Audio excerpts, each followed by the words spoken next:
Hemos estado viendo cómo el camino del cristiano es el que ya marcó nuestro Señor mismo a través de su muerte y resurrección, una muerte cruenta, una muerte de cruz. El discípulo no es mayor que el maestro, dice. Si al maestro le hicieron esto, ustedes no esperen mejor suerte. Toda la escritura se la pasa al Señor, haciéndonos saber que la purificación pasiva que el Señor manda a través de sufrimientos, de privaciones, de escrecheces, de enfermedades, de humillaciones, de pérdida de seres queridos y todas estas cosas que tanto dolor nos causan, es una medicina curativa y una purificación para que cuando trascendamos de esta vida a la otra, no llevemos tantas cargas, sino vayamos aligerados para pronto encontrarnos con aquello para lo que fuimos creados, con el cielo y ver cara a cara al Señor como nos conocemos y conocemos actualmente a los demás. Estar en esa contemplación de la divina esencia que es para lo que fuimos creados.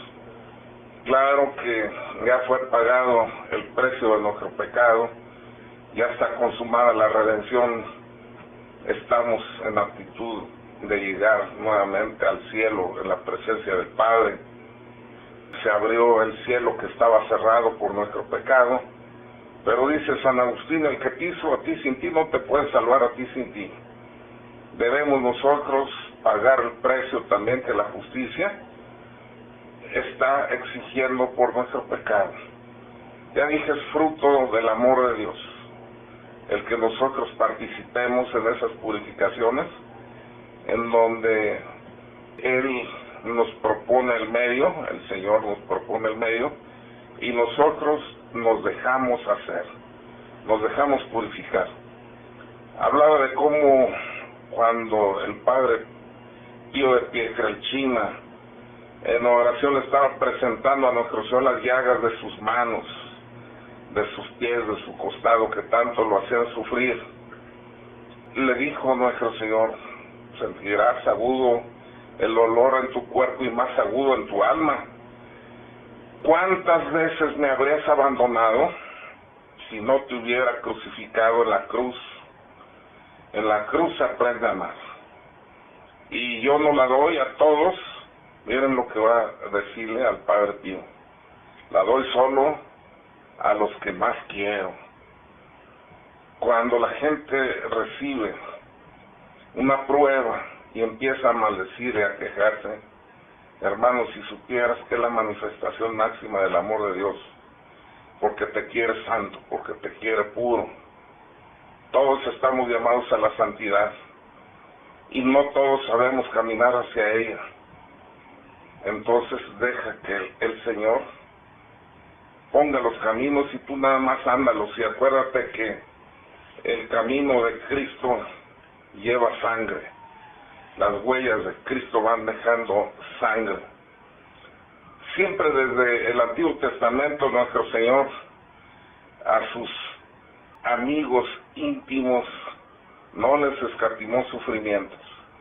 Ahí tienen, por ejemplo, el caso de Abraham, donde lo manda ya siendo un anciano: toma a tu mujer, a tus sirvientes, y vete a la tierra que Yahvé tu Dios te va a dar. Y allí, sin protestar, donde tenía hecha su vida, da un camino de incertidumbre, a abrirse espacio en lugares que no habían dado. Ahí, si se fijan, nuestro Señor elige a Abraham como padre en la fe, pero lo prueba para que esto sea un mérito que Él asuma, no como algo que se da sin ningún esfuerzo, sino que coopere en esa elección que ha hecho el Señor de él. A la edad de ya avanzada de 75 años, dice en el Génesis 12:4, marchó pues Abraham, como se lo había dicho al Señor, y con él marchó Lot. Tenía Abraham 75 años cuando salió de Harán. Imagínense, cuando a veces mucha gente piensa que está llegando el final de la vida, y él estaba iniciando un sendero y un camino que el Señor le marcaba. Ahí no podemos imaginar cómo Dios lo escatima en Abraham los trabajos, las pruebas y las penalidades. Haciendo juicios humanos, dirías, pues oye, ¿qué razón tenía Santa Teresa en decir, Señor, no en balde tienes tan pocos amigos, porque a los que somos tus amigos nos tratas con la punta del pie? O sea que él no engaña a nadie. Él dice, yo amo y pruebo, yo castigo y pruebo a los que amo. Si me quieres seguir, prepárate para la prueba. Así como el oro es probado en el crisol, el que me sigue va a ser probado en el crisol del sufrimiento. Pues para poder cumplir esa orden amorosa, porque todo es fruto de su amor, Abraham ahí tiene que abandonarse con fe ciega. Y ahí se da cuenta que no tiene por qué dudar, puesto que el que nos ama con amor infinito no quiere lastimarnos en forma inútil, de embalde, sino que tiene un propósito grande para nosotros a través de ese sufrimiento.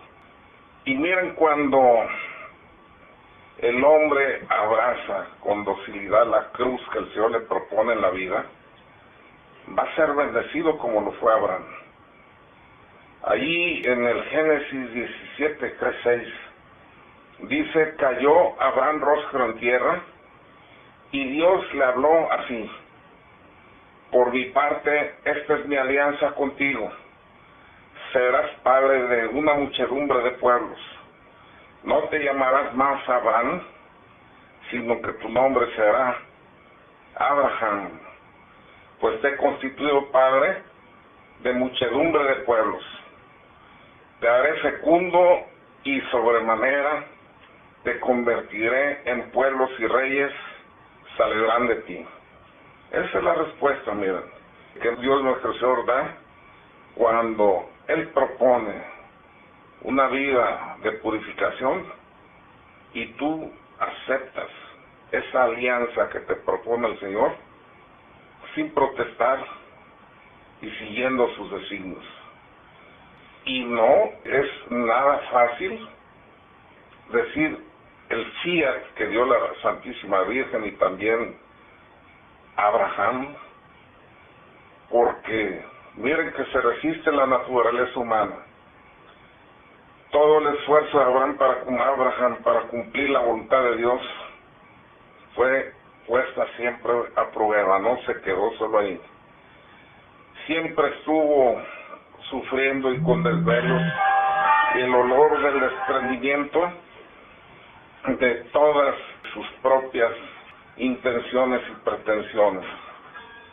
Pues ya acuérdense, lo que sucedió es un tema muy amplio y ya muy tratado, pero miren, después de estas cosas Dios tentó a Abraham, le dijo, Abraham, Abraham. Él respondió, aquí estoy. Después añadió, toma a tu hijo único, al que amas, a Isaac, vete al país de Moria y ofrécelo allí en holocausto en uno de los montes que yo te diga. Abraham se levantó de madrugada, aparejó su asno y tomó consigo a 2 mozos y a su hijo Isaac. Partió la leña del holocausto y se puso en marcha hacia el lugar que le había dicho Dios. Al tercer día levantó Abraham los ojos y vio el lugar desde lejos.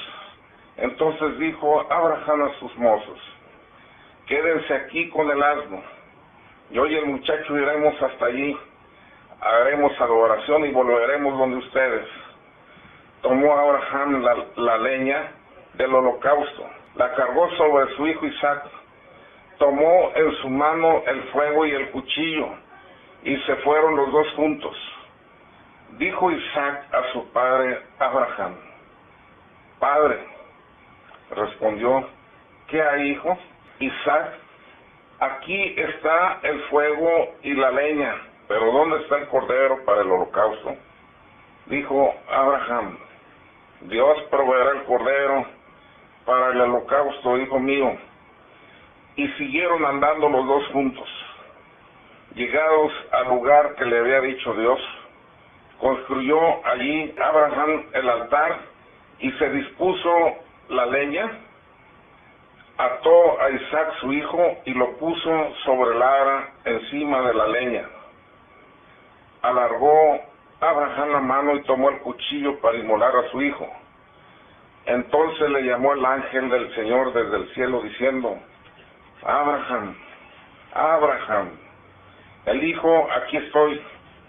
Continuó el ángel: No alargues tu mano contra el niño ni le hagas nada, que ahora ya sé que eres temeroso de Dios, ya que no me has negado a tu hijo único, tu único. Alzó Abraham la vista y vio un carnero clavado en un zarzal por los cuernos. Fue Abraham, tomó el carnero y lo sacrificó en holocausto en lugar de su hijo. Abraham llamó a aquel lugar: El Señor provee, de donde se dice hoy en día: en el monte el Señor se aparece. El ángel del Señor llamó a Abraham por segunda vez desde el cielo y le dijo: Por mí mismo juro, oráculo del Señor, que por haber hecho esto, por no haberme negado tu hijo, tu único, yo te colmaré de bendiciones y acrecentaré muchísimo tu descendencia como las estrellas del cielo y como las arenas de la playa, y se adueñará tu descendencia de la puerta de tus enemigos. Por tu descendencia se bendecirán todas las naciones de la tierra en pago de haber obedecido tú mi voz. Qué hermoso pasaje este, tan didáctico, tan aleccionador, como el Señor responde de inmediato a aquel que es fiel a su alianza, aquel que acepta esa vida de purificación que el Señor en su infinita sabiduría plantea siempre en beneficio del hombre. No hay un sufrimiento inútil, todo tiene una razón de ser, fruto del amor de Dios. No hay que olvidar eso. Dios no se deleita con el sufrimiento de sus hijos, sino que estos sufrimientos purificadores, Él nos dio testimonio de cómo hay que llevarlos, acatando la voluntad del Padre. A la prueba y verás qué bueno es el Señor. Cuando tú acatas de esa manera la voluntad de Dios, Él no se deja ganar.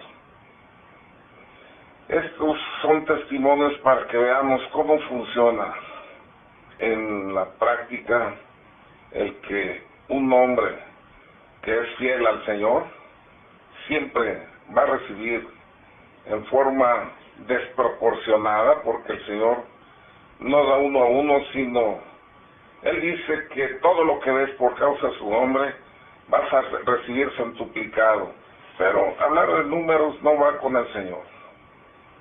O sea, Él paga en forma superabundante, siempre. Bien, pues es bueno ver cómo siempre todos los que permanecen fieles al Señor reciben bendición grande. Acuérdense también de este personaje clásico en la paciencia de Job. Ahí cuando vemos cómo nuestro Señor le plantea sufrimientos, y miren, venidos por quién, o sea, permitió hasta que el chanclas tocara al santo Job. Y es que nuestro Señor nos ama tanto que no escatima recursos para santificarnos. Hasta del chancla se vale para purificarnos, para santificarnos. El demonio a veces se sentirá jubiloso viendo que está masacrando a un hombre santo, a su familia, como fue el caso de Job.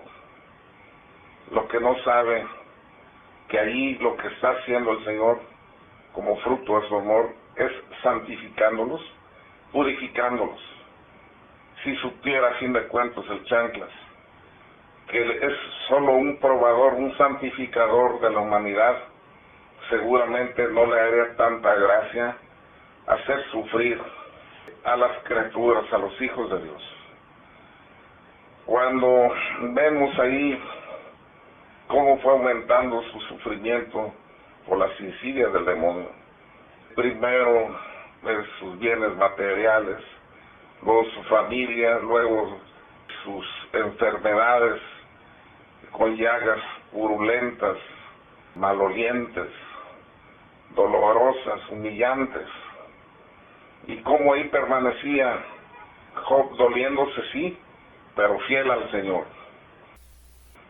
Dice en el libro de Job 42:12 del 1 al 7, el Señor bendijo ahora a Job más que al principio, pues se hizo con 14,000 ovejas, 6,000 camellos, 1,000 yuntas de bueyes y 1,000 burras. Tuvo también 7 hijos y 3 hijas.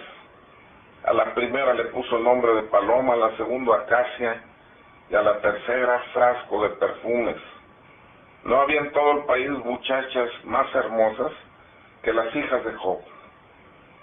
Su padre las hizo herederas junto con sus hermanos. Job vivió después 140 años y conoció a sus hijos, nietos y bisnietos. Job murió anciano tras una larga vida. Si se fijan, parecía que ya había acabado todo para Job por la intervención del chanclas, y luego se dio cuenta el chanclas que lo que había hecho era santificar a Job y hacerle que mereciera mayores bienes de los que él le había hecho perder. A veces se puede preguntar uno, oye, ¿y por qué en especial nuestro Señor a los hijos que más ama? Porque su palabra lo dice, es a quien más les exige. O sea, para los suyos, para los cercanos a su corazón, tiene gran exigencia. Yo pruebo y amonesto a los que amo, dice el Señor. Bueno, por el mismo intenso amor que Dios profesa al hombre, y como nada manchado puede estar en su presencia, entonces Él nos purifica ya desde la tierra. Acuérdense que nadie va a poder ver a Dios cara a cara si no llega en grado de perfección. Esto es de santidad. Manchados, pintitos, nadie entra al cielo. Y o nos santificamos ahora, o nos santificamos dolorosamente después en el purgatorio, pero pintitos no entramos al cielo. Y el que nos ama tanto, entonces lo que busca a través de todas estas pruebas y sufrimientos, que en eso consiste la cruz, es eso, de que vayamos aligerados y no tengamos purgatorio, lo que implica alcanzar la santidad desde esta vida.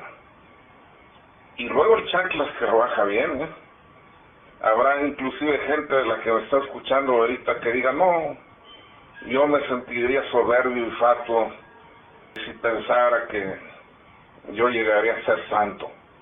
Eso parecería una actitud humilde y es una trampa. Así están evadiendo la responsabilidad de buscar la santidad desde esta tierra. El Señor dice, sean perfectos como su Padre del cielo es perfecto. Es un llamado universal a la santidad, nadie queda excluido. Y significa que con lo que tenemos cada uno, podemos alcanzar la santidad. Todos, sin excepción. El chiste es abandonar los postulados del mundo, los respetos humanos, dejar a las criaturas e ir en pos del Señor. Dos amores construyeron dos ciudades, dice San Agustín. La ciudad del mundo y la ciudad de Dios. La ciudad del mundo de la perdición tiene por cimiento el amor a uno mismo, llegando al desprecio a Dios. Y la ciudad de Dios o de la salvación tiene por cimiento el amor a Dios, llegando al desprecio a uno mismo. El que pierda su vida la ganará, el que gane su vida la perderá. ¿Ganarla en qué? En consuelos humanos, en honores, en placeres, en riquezas. Primero está el Señor. Desde antiguo el cielo exige violencia y no lo arrebatan sino los violentos. ¿Cómo puedes decir que amas a Dios si estás consintiendo vivir en un pecado habitual? ¿Por qué arriesgas tu salvación? ¿Quién te garantiza que el día de mañana va a existir para ti? Más le vale al hombre dormir con una serpiente venenosa entre sus cobijas que dormirse en pecado mortal. La serpiente venenosa lo más que te puede hacer es emponzoñarte, morderte y quitarte la vida física. Pero si estás en estado de gracia, te abrevió el camino al cielo. Pero si estás en pecado mortal y duermes con él, a lo mejor el día de mañana que debiera levantarte, no va a ocurrir tal cosa porque no lo permitiera Dios jamás, porque ya estarías en el infierno. Un infarto, un asalto, un terremoto, tantas circunstancias, un accidente que pueden ocurrir. Cuando ves todas estas cosas que pasan ordinariamente, te das cuenta de la fragilidad de la vida. Lo he testimoniado, no una, muchas veces, por lo didáctico que resultó, venido de Dios, el que profeticé un día antes la muerte de mi propia madre. Ahí predicando yo, y decía, uno de los que están presentes aquí, mañana a las 9 de la mañana, va a estar compareciendo a su juicio con Cristo. Ahí mi madre feliz ese día. Terminé mi plática, hijo, qué hermosa plática. Me abrazó, me besó, vente, hijo. Mira, hay buffet, ahorita te preparo. De comer, yo me fui al Santísimo un rato porque dije, ay Señor, ¿por qué comprometí en tu nombre semejante palabra? Pues luego me di cuenta que Dios me había dado palabra de ciencia. Estaba profetizando. Al día siguiente, a las 9 de la mañana, mi propia madre murió en mis brazos. Así de frágil es la vida. No dejes para mañana lo que debes hacer hoy. Si las circunstancias no te permiten una confesión sacramental, haz un acto de contrición y propósitos. Hablo de alianzas. La alianza que se debe hacer es con el Señor. La alianza con el amigo para ir a lugares de pecado. La alianza en una unión ilícita, arriesgando la eternidad, jurándose amor. ¿Qué vas a amar cuando estás arriesgando al ser amado? No aplazar. No aplazar esos buenos deseos y propósitos que inspira el Espíritu Santo. Esas iluminaciones de entendimiento y deseos de hacer cambio vienen de las luces que el Espíritu Santo pone en tu mente y tu corazón. No hay que aplazarlo. El día de hoy es la realidad nuestra. El día de mañana, quién sabe si exista para nosotros. Y estando en tiempos de merecer, alentando vida, es cuando debemos y podemos hacer cambio. Un segundo antes de que se separe el alma del cuerpo, es tiempo de cambiar. Un segundo después, se selló para la eternidad. Donde cae el árbol, ahí se queda. El hombre está formado por el binomio de un cuerpo físico y de un alma espiritual.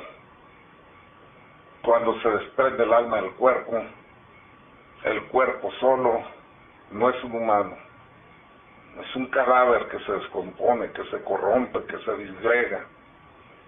El alma sola no es un humano, es un espíritu. Por eso el día de la resurrección de la carne se van a unir nuevamente esa alma y ese cuerpo que conforman el binomio que es el hombre, para que reciba en forma integral eterno premio o eterno castigo. Que el cuerpo que ayudó a que se realizara la virtud o que exigió pecado, uno que goce con ese espíritu y a un cuerpo glorioso, se siembra corruptible y se levanta glorioso, nunca más se corrompe.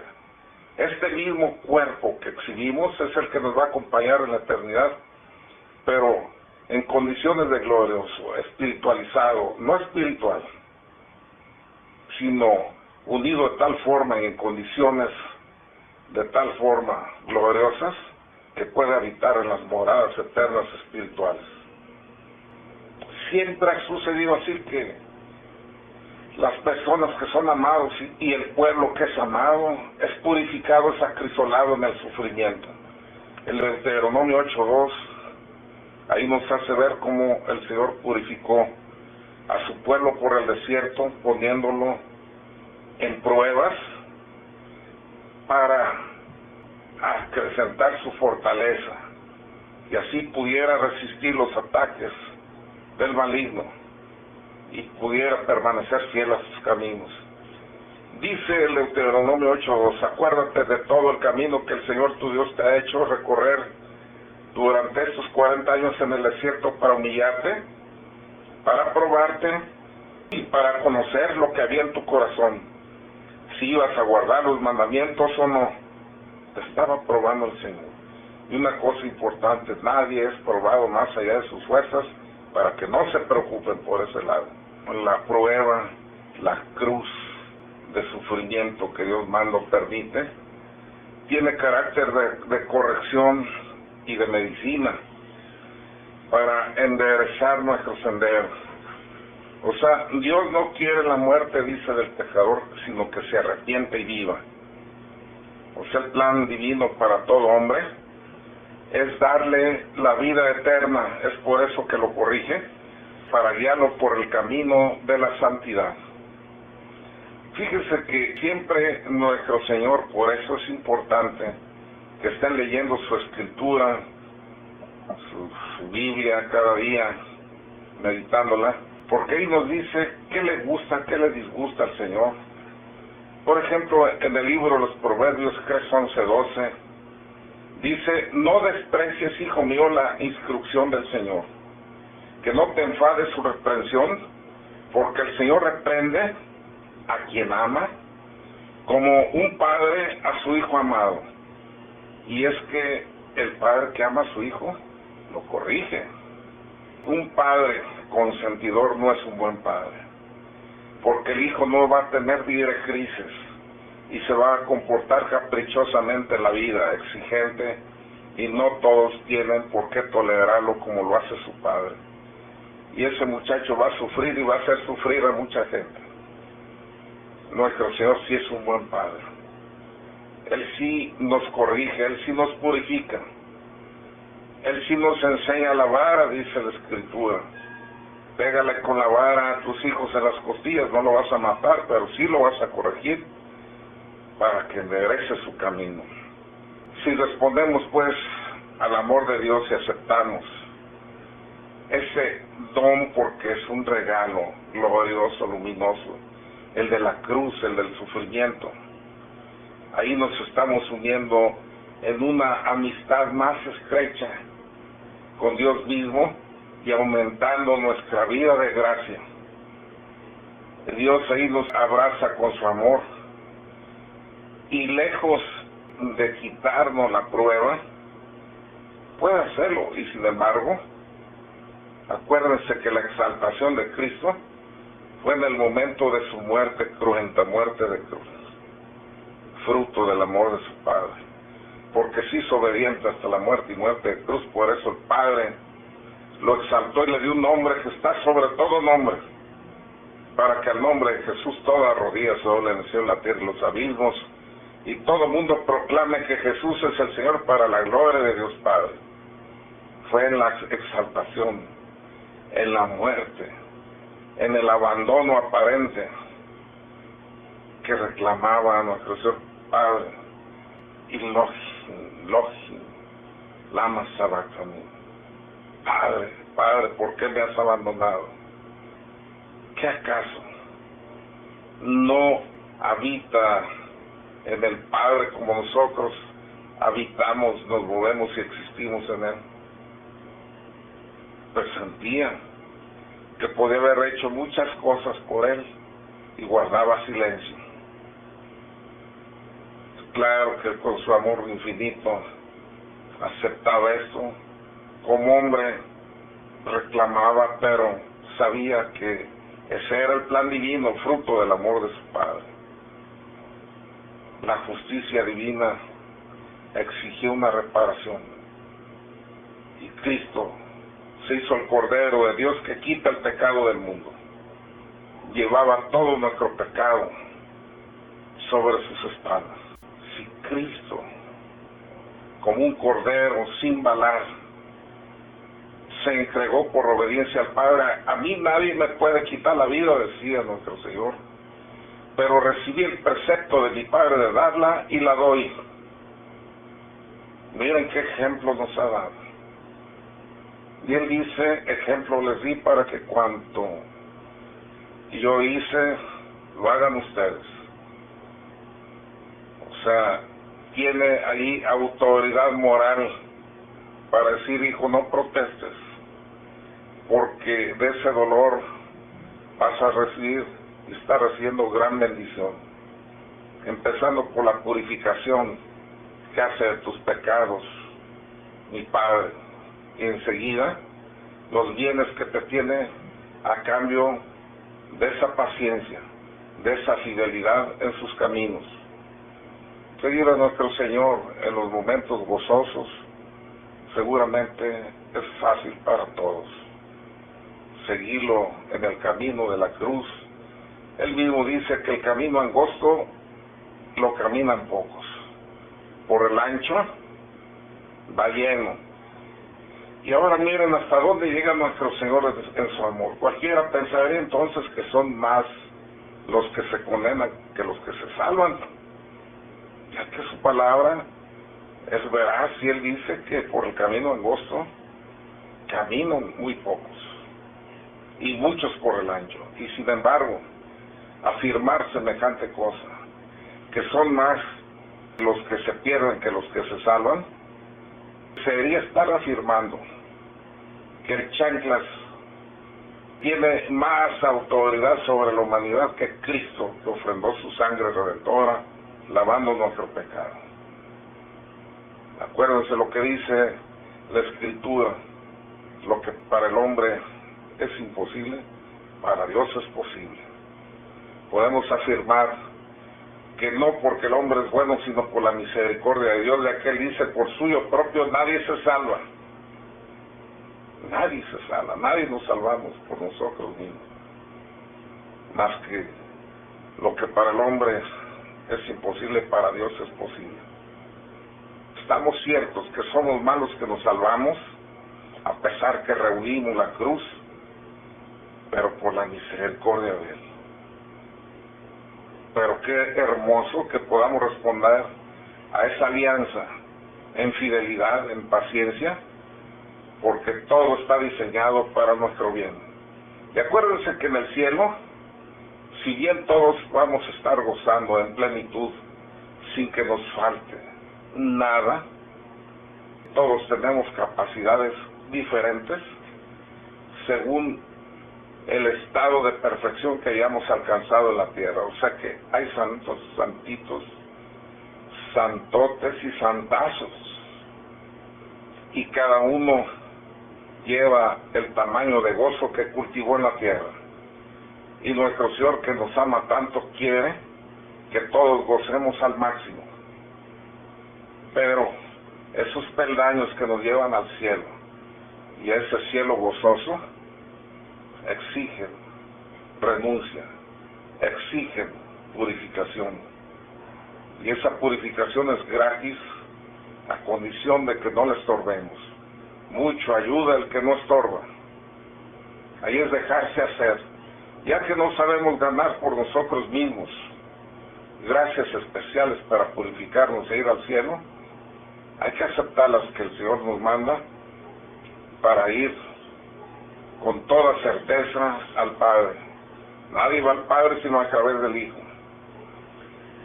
Miren, después de este padecer, pónganse a pensar, ¿cuánto tiempo de sufrimiento una persona que viva muchos años en la tierra va a llevar? ¿De cuánto estamos hablando? Por ahí salen gentes que son auténticos fenómenos vivientes de 115, 118 años. Caray. Pues lo que Dios mande, ¿verdad? Es una forma también de hablar de que se trata de gentes que fueron buenos hijos, sin duda. Honra a tu padre, a tu madre, tendrá larga vida sobre la tierra. Pero aceptando sin conceder, porque son cosas que no ocurren. Que toda la humanidad viviera esos 118 años, ¿qué son 118 años contra la eternidad? O sea, después de padecer un leve sufrimiento, va a resplandecer nuestra alma cerca de Dios por toda la eternidad. Entonces, ahí cantaremos igual que el salmista en el Salmo 112:7, no habrá de temer las malas noticias, con firme corazón confiará en el Señor. El Salmo 27:14, espera en el Señor, sé fuerte, ten ánimo, espera en el Señor.